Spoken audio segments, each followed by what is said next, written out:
Assalamualaikum warahmatullahi wabarakatuh. Asyhadu an la ilaha illallah wa asyhadu anna Muhammadar Rasulullah. Alhamdulillahi rabbil alamin wal aqibatu lil muttaqin wa la udwana illa 'alal zalimin. Wassalatu wassalamu ala asyrafil anbiya'i wal mursalin wa ala alihi wa ashabihi ajma'in. Allahumma salli ala Sayyidina Muhammad wa ala ali Sayyidina Muhammad. Allahumma salli ala Sayyidina Muhammad wa ala ali Sayyidina Muhammad. Allahumma salli ala Sayyidina Muhammad wa ala ali Sayyidina Muhammad. Alhamdulillah, ibu ayah, anak-anak di rumah yang Ustazah kasihi sekalian. Alhamdulillah kita bertemu dalam segmen forum pada pagi ini. Okey, yang kita akan adakan julung-julung kali diadakan. Okey, pada setiap minggu kita akan adakan satu program khas. Jadi pada minggu ini kita akan adakan satu program yang dinamakan satu forum pendek. Okey, tajuk kita pada pagi ini ialah berkenaan tentang keberkatan menuntut ilmu. Okey, ibu ayah, tuan-puan, penonton-penonton di rumah sudah bersedia? Okey, pada pagi ini kita ada dua panel jemputan di kalangan asatizah Sri Tijinus Aulad yang hebat. Okey, sebelum tu Ustazah akan memperkenalkan dahulu. Okey, kita ada panel kita yang pertama, iaitu Ustaz Muhammad Azri Rushdi bin Mat Zaki, yang mengajar subjek sirah, subjek ibadah dan juga tahfiz Quran Sunnah. Ustaz Azri mengajar tahun 1 hingga tahun 5. Dan kita ada juga panel kita yang kedua. Panel kita yang kedua iaitu Ustaz Muhammad Hazman bin Firdaus, juga mengajar subjek akidah dan bahasa Arab tahun 2, merupakan guru yang mengajar tahun 1 hingga tahun 5 juga. Hebat-hebat ya Ustaz ni. Tak sabar Ustazah pun nak bagi soalan pada panel kita yang pertama. Baik Ustaz. Sudah bersedia ke Ustaz? Soalan yang pertama. Soalan saya yang pertama Ustaz. Ustaz, Ustaz boleh terangkan tak? Apakah maksud definisi menuntut ilmu dalam konteks Islam, dan apakah kepentingan keberkatan menuntut ilmu ni Ustaz? Dipersilakan Ustaz. Bismillahirrahmanirrahim. Assalamualaikum warahmatullahi wabarakatuh. Terima kasih diucapkan kepada Ustazah Zahra di atas soalan yang diberikan itu tadi.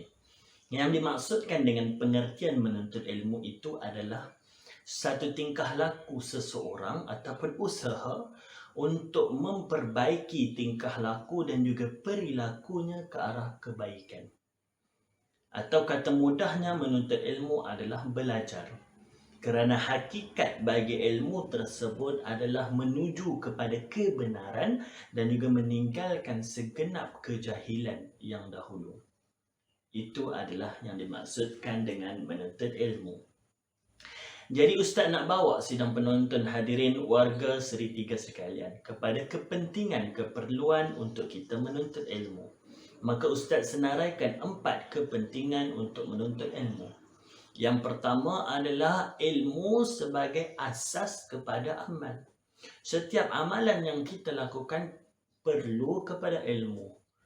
Tidak boleh amalan yang kita lakukan dengan alasan mengikut kawan-kawan, dengan alasan paksaan daripada guru-guru, dengan alasan kesian dekat ibu ayah. Jadi amalan yang kita lakukan mesti dasarnya dengan ilmu. Bagaimana kita solat, ilmu untuk solat bagaimana, sebab apa kita solat, kita kena tahu bahawa solat adalah arahan daripada Allah Subhanahu Wa Taala. Yang kedua adalah kepentingan menuntut ilmu sebagai ilmu adalah ibadah. Ilmu adalah ibadah. Bagaimana kita solat, kita dapat pahala. Bagaimana kita berpuasa, kita dapat pahala. Maka menuntut ilmu juga adalah dikira sebagai ibadah. Maka setiap ilmu yang kamu tuntut ilmu kebaikan ataupun kebenaran yang mendekatkan diri kamu kepada Allah Subhanahu wa taala, maka dia adalah dikira sebagai ibadah. Kepentingan yang ketiga adalah menuntut ilmu akan diangkat darjat oleh Allah Subhanahu wa taala. Bahawa firman Allah Subhanahu wa taala di dalam Al-Quran, mafhumnya orang yang beriman dan juga orang yang diberikan ilmu akan diangkat satu darjat. Kita merasakan gembira ketika mana mendapat pujian daripada manusia. Maka hakikat yang perlu kita tahu adalah kita perlu bergembira ketika mana kita menuntut ilmu. Kerana apa? Kerana orang yang menuntut ilmu akan diberikan kemuliaan oleh Allah Subhanahu wa taala, dijanjikan oleh Allah Subhanahu wa taala satu darjat mulia daripada orang lain. Yang keempat, orang yang menuntut ilmu akan diberikan pahala yang berpanjangan tanpa berputus-putus. Maka satu hadis daripada Nabi SAW mengatakan kepada kita, setiap anak Adam itu akan meninggal. Ketika mana mereka meninggal, akan terputus segala amalannya, melainkan 3 perkara. Yang pertama, sedekah jariah. Yang kedua, ilmu yang bermanfaat kepada orang lain. Yang ketiga, anak yang soleh yang mendoakan kedua ibu bapanya. Maka tuntutlah ilmu, kerana dengan ilmu yang kita berikan kepada kawan-kawan kita ataupun untuk kita amalkan kebaikan di dalam diri kita dengan menuntut ilmu, pahalanya akan tetap berpanjangan. InsyaAllah itu saja daripada Ustaz. Wallahu a'lam. Sekian, terima kasih. Alhamdulillah Ustaz. Penerangan yang sangat-sangat difahami. Okey, macam mana penonton-penonton di rumah? Okey, ibu ayah. Okey, anak-anak. Okey, boleh ikut tak apa yang Ustaz terangkan tadi? Kena ingat ya, apa yang Ustaz Azri cakap tadi tu, okey, berkenaan tentang kepentingan dalam menuntut ilmu. Kena ingat tu, Ustaz Azri sebut tadi 3. Apa dia? Yang pertama, okey, kita ingat ilmu itu perkara asasnya adalah melalui amalan kita. Okey, maksudnya apa? Okey, kena ingatlah, kena catat yang apa yang Ustaz terangkan tadi. Dan yang kedua, kena ingat apa? Ilmu itu adalah satu ibadah. Dan yang ketiga, Ustaz Azri cakap tadi, okey, menuntut ilmu ni akan diangkat darjat yang tinggi di sisi Allah Subhanahu Wa Taala. Okey. Okey, soalan yang seterusnya. Kita nak bagi soalan ni pada panel kita yang kedua. Okey.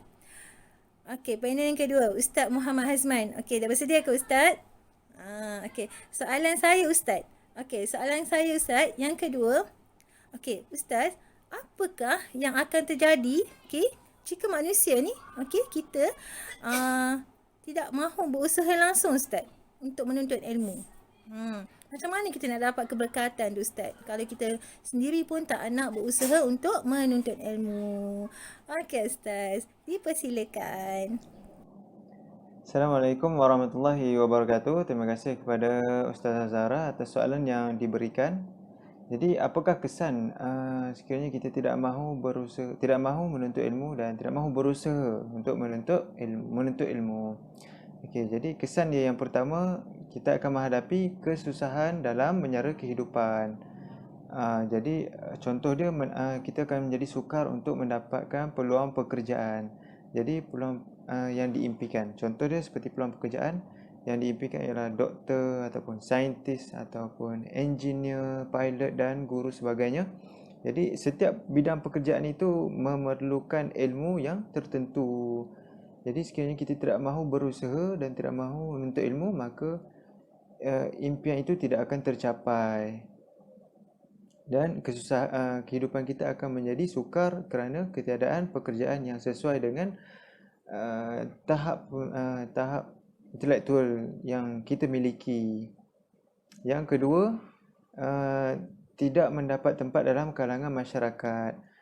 Itu tidak dapat menyumbang kepada masyarakat. Jadi sekiranya kita tidak mahu berusaha dan tidak mahu menuntut ilmu, maka kita tidak akan mendapat tempat dalam kalangan masyarakat. kerana tidak ada apa-apa yang dapat kita sumbangkan dari segi kebaikan intelektual kepada masyarakat.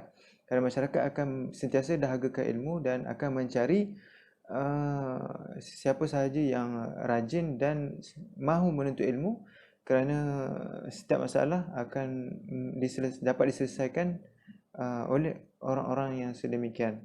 Jadi sekiranya tidak mahu berusaha dan menuntut ilmu, maka kita tidak akan dapat tempat dalam kalangan masyarakat. Okey, poin yang seterusnya ialah tidak dapat meningkatkan taraf hidup kehidupan. Okey, sekiranya kita tidak mahu berusaha dan tidak mahu menuntut ilmu, maka taraf kehidupan kita tidak akan berubah. Kerana dengan ilmu itu dapat meningkatkan taraf kehidupan kita. Seperti contoh, kita mempunyai ilmu pengetahuan setelah kita belajar, maka kita akan pergi mencari peluang pekerjaan yang ada. Kemudian kita diterima di dalam bidang pekerjaan tersebut, maka taraf kehidupan kita telah berubah daripada tiada pekerjaan kepada ada pekerjaan. Dan yang seterusnya ialah peningkatan masalah sosial. Sekiranya kita tidak mahu berusaha dan tidak mahu menuntut ilmu, masalah sosial dalam kalangan masyarakat akan semakin meningkat. Masalah sosial contohnya seperti kecurian dan rompakan, serta terjebak dengan masalah dadah dan sebagainya lagi. Jadi ketiadaan ilmu akan menyebabkan ketiadaan kesedaran dalam diri seseorang itu. Jadi ini akan menyebabkan dia lebih mudah untuk terjebak dengan masalah sosial. Dan perlu kita ketahui juga dalam dari sudut agama Islam bahawa ilmu itu terbagi kepada dua. Ilmu yang pertama ialah ilmu fardu ain, yang kedua ialah fardu kifayah. Jadi fardu ain ini merupakan ilmu yang wajib dipelajari oleh semua umat Islam, manakala fardu kifayah pula ilmu yang wajib dipelajari oleh seluruh umat Islam, tetapi kewajipan itu akan terangkat, dia menjadi tidak wajib sekiranya telah dilaksanakan oleh sekumpulan kecil. Okay, jadi perlu kita ketahui juga ilmu ini dia tidak datang bergolek, maka kita perlu berusaha untuk mendapatkannya. Okey, terima kasih. Assalamualaikum warahmatullahi wabarakatuh. Alhamdulillah. Terima kasih. Jazakallah Ustaz Azman atas penerangan yang sangat-sangat awesome itu. Okey. Jadi kesimpulannya adalah ingat apa kesan-kesan yang Ustaz Azman dah sebut tadi. Kalau kita nak berjaya mestilah kena ada ilmu. Kalau tak ada ilmu, macam mana kita nak merealisasikan impian kita? So disimpulkan sebagai ilmu itu adalah sangat-sangat penting untuk kita kan. Kalau kita nak kerja yang bagus, kalau kita nak seseorang akan memandang kita, sentiasa prihatin dengan kita, mestilah kita berusaha untuk menuntut ilmu. Dan kita sebagai manusia, biasalah kalau kita membuat kesilapan, dia jangan bila orang tegur, kita tak boleh nak terima. Lepas tu kita tak ada nak buat pembaharuan dalam diri kita untuk berubah. Kan? Kita tak ada melakukan satu anjakan paradigma. Bila kita melakukan satu anjakan paradigma, kita ada satu semangat. Bila ada orang tegur kesalahan kita, kita sentiasa belajar. Bila kita salah, kita belajar kan. Sama juga seperti kita menuntut ilmu kan. Dalam satu hadis Nabi ni, Rasulullah sallallahu alaihi wasallam telah bersabda kan. Okey, barang siapa yang menuntut ilmu ni, Allah akan permudahkan baginya.